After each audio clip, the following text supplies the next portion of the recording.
Bonjour. Eh bien aujourd'hui, une petite recette bien calorique. Donc je vous propose de faire mon petit burger montagnard. Voilà. Bon, il se mange en n'importe quelle saison. Donc pour notre burger montagnard, donc là j'ai prévu pour 5 personnes, hein. Donc bien sûr il faut du sel, du poivre, de la sauce à burger. Alors si vous n'avez pas de sauce à burger, ketchup, moutarde, tout simplement. Deux belles petites tranches fines de poitrine fumée par personne, 5 petites patates, 5 beaux steaks hachés chez le boucher qui déchire, et un fromage. Donc moi j'ai pris un reblochon fermier qu'on a ramené du ski, donc pour pouvoir faire notre burger. Et bien sûr des jolis petits pains que l'on va ouvrir en deux pour les remplir de plein de bonnes choses. Voilà, allez c'est parti pour le burger montagnard.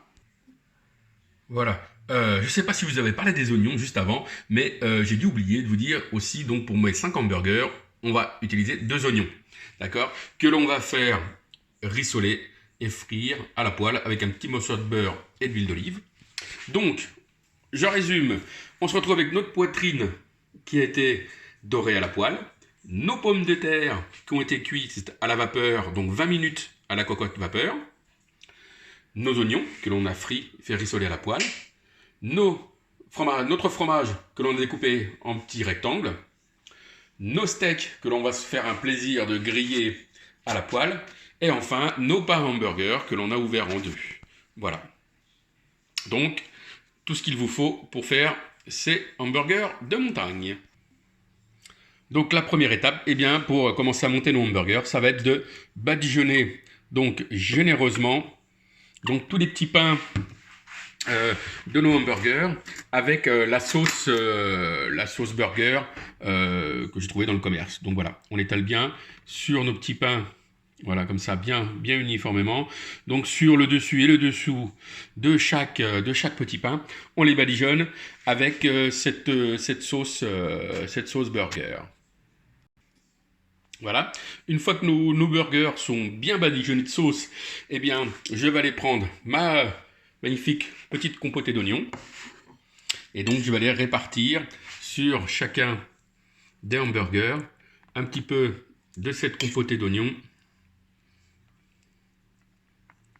Voilà. L'équivalent de 2 petites cuillères à café. Vous partagez les 2 oignons frits sur la totalité. Voilà, des hamburgers. Ensuite, par-dessus, on va y ajouter donc notre pomme de terre qui a été cuite à la vapeur. Donc on partage la pomme de terre sur le hamburger, donc sur le haut et le bas de notre hamburger.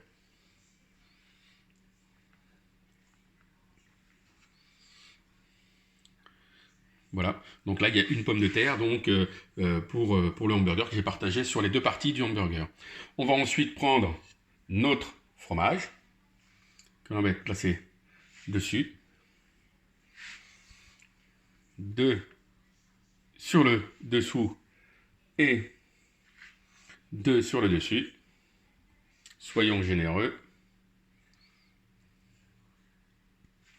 Et voilà, donc on fait ça pour nos 5 hamburgers. Et ensuite, on passe ça au grill, le temps de faire fondre le fromage sur le hamburger. Et pendant que le fromage fond, eh bien, on peut commencer la cuisson des steaks. Voilà, à tout de suite. Et donc, voilà à quoi ressemblent nos magnifiques burgers avant montage. Donc, je prends un dessous de hamburger. Vous allez voir, c'est super compliqué. Si vous me ratez ça, là, je peux plus rien pour vous. Un steak dessus. D'accord. Je prends 2 poitrines et je referme dessus avec le dessus du burger. Voilà mes magnifiques burgers de montagne. Eh bien écoutez, bon appétit et régalez-vous.